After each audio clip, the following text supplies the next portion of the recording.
Una sa lahat, gusto kita pasalamatan, mahal kong Panginoon, sa buhay, pagmamahal at grasya na pinagkaloob mo sa akin sa araw-araw. Dahil sa iyo, ako ay patuloy na nabubuhay ng masagana at punong-puno ng pag-asa. Salamat, Panginoon, dahil ibinigay mo ang mga taong humubog sa akin at linangin ako sa kung saan man ako nakatungtong ngayon sa buhay. Sila ang naging instrumento ko upang maging maayos ang aking pagkahulma. Sa aking mga magulang, mga kapatid at kamag-anak, salamat lagi sa inyong pagmamahal.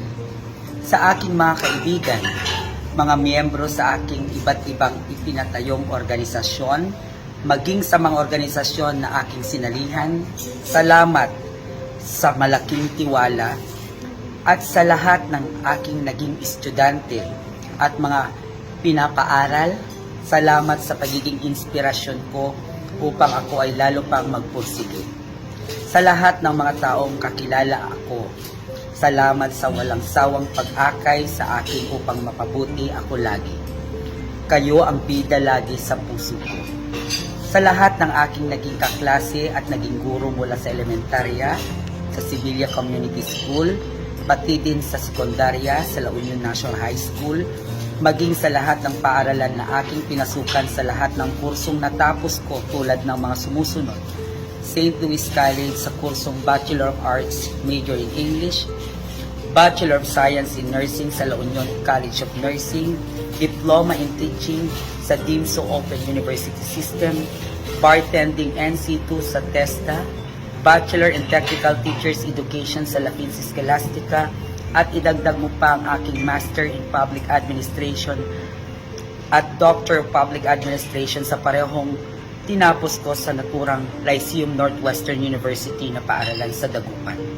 Salamat sa mga aral at kalinangan na natutunan ko sa inyong paaralan at sa karanasan na tunay na naging tulay ko tungo sa pagtupad ng aking mga pangarap sa buhay. Kay Dr. Josephine T. Flores, salamat sa pagiging ina, advisor at mentor ko sa aking master's degree at 2 doctorate degree ko. Mahal na mahal kita, Mamshi. Kay Dr. Norma P. Rutab, salamat sa pagiging statistician ko sa aking manuscript. Job well done, Mamshi. Sa aking Philippine Counselors League Legislative Academy and Philippine Christian University, hanggang Ifugao State University na naging mga administrators, mentors, sponsors, professors, and advisors ko tulad nila Dr. Bob, Dr. Larry Caminero, Dr. Al, Dr. Panes, Dr. Palma, at Dr. Robert Galindez, at sa lahat ng mga bumubuo. Salamat kasi kayo ang dahilan kung bakit ako ngayon ay magtatapos bilang Doctor of Philosophy, Major in Educational Management. Salamat din siyempre sa aking Beshi Waps na si Honorable Board Member Dr. Paulo Ortega at Congressman Pablo Ortega sa lahat ng suporta nyo sa amin na mag-aaral ng La Union Hub.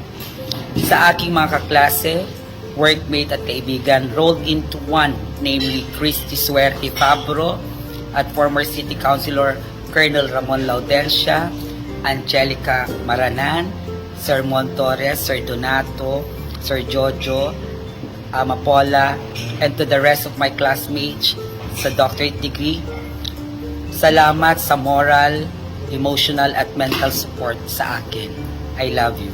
To Ma'am Daisy Sabado and family, to Cap Teo Dacanay and family, to Cap Gerald Tabak and family, to Russell and May de la Cruz and family, salamat sa tiwala, pagmamahal at suporta. Mahal ko kayo.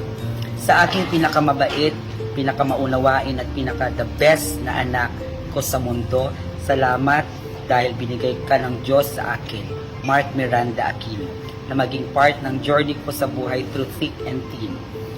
Priceless and limitless, ikinasaya at mukanyak since day 1 up to now. I love you, anak, atu-atu. And lastly, iniaalay ko ang aking pagiging Doctor of Education sa taong itinuring kong hindi lang bilang boss, ate, o kaibigan, o kapatid, kundi parang ina sa akin dahil siya ang nagpamulat sa akin kung sino si Dr. Yari Andaya sa ngayon. Salamat sa iyo, aking dakilang mentor sa lahat ng bagay, Dr. Jessie Refre Miranda. Salamat kasi ikaw ang nagpaaral sa akin sa kursong ito. Sayang lang at hindi mo ako nasamahan na magrampa sa entablado. Salamat sa iyo, Doc Jessie, kasi kasama kita na nagpupuyat sa paggawa ng aking mga assignments nung kasi nakiki-wifi lang ako sa kwarto mo habang ikaw ay nanonood ng iyong TV.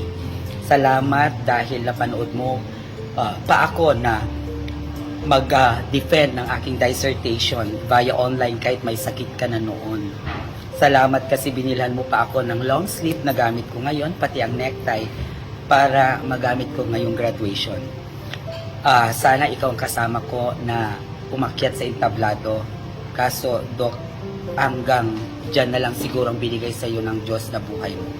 Huwag kang mag-alala, Inay, Doc Jessie, dahil tinupad ko ang isa sa mga pangarap mo sa akin. Relax ka na dyan at ako na ang bahala sa naiwanan mo. Ako po si Ginoong Gaudencio Nazal Andaya Jr. Nagsasabing congrats self for a job well done. Maraming salamat po.